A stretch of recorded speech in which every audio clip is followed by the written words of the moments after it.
अक्सर मान्छेहरू भन्छन् समयसँगै मान्छे र माया दुवै बदलिन्छन्। तर सत्य के हो भने मान्छे बदलिने होइन, सम्बन्धको चरण मात्र बदलिने हो, सम्बन्धको त्यो फेसहरू मात्र बदलिने हो। हरेक लामो सम्बन्धले यी तीनवटा मोडहरू पार गर्नै पर्छ, तीनवटा फेसहरू पार गर्नै पर्छ। फर्स्ट फेस अर्थात् पहिलो चरण। सुरुमा सबै कुरा सुन्दर र एकदमै रङ्गी चङ्गी लाग्छ। आफ्नै फोनका घन्टीहरू एकदमै प्रिय लाग्छन्, घन्टौँ गफ गर्दा पनि रात छोटो लाग्छ, साना साना कुरामा पनि एकदमै खुसी मिल्छ। यो हो मायाको फर्स्ट रूप, जहाँ एट्र्याक्सन र इमोसन सबैभन्दा माथि हुन्छ। अनि त्यसपछि आउँछ दोस्रो चरण अर्थात् सेकेन्ड फेज, जहाँ पहिलेको जस्तो एक्साइटमेन्ट हुँदैन, विचारहरू नमिल्न थाल्छ, एकअर्काका कमी कमजोरीहरू देखिन थाल्छन् र कहिलेकाहीँ ससाना कुरामा पनि एकदमै धेरै चित्त दुख्छ।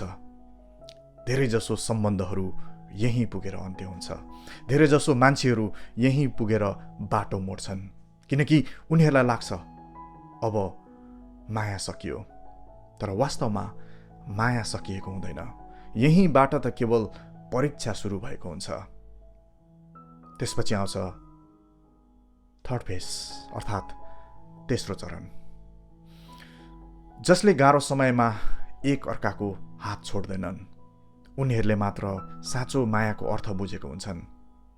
यो यस्तो समय हो जहाँ धेरै आशाहरू हुँदैनन्, बरु एकअर्कालाई जस्तो छ त्यस्तै रूपमा स्वीकार गरिन्छ, जहाँ कोही पनि एकदमै परिपूर्ण हुँदैन, बरु कमी कमजोरीहरूलाई पनि अँगालेर जिन्दगीभरि सँगै हिँड्ने निर्णय गरिन्छ। सुरुमा आकर्षक लाग्ने मान्छे त जो पनि हुनसक्छ, तर अन्त्यसम्म तपाईँको गल्ती र कमजोरीहरूलाई स्वीकार गरेर साथ दिने मान्छे भेटिनु नै जीवनको सबैभन्दा ठुलो खुसी हो। यदि यस्तो मान्छे तपाईँको साथमा पनि छ भने उसलाई जतन गरेर राख्नुहोस्। Thank you.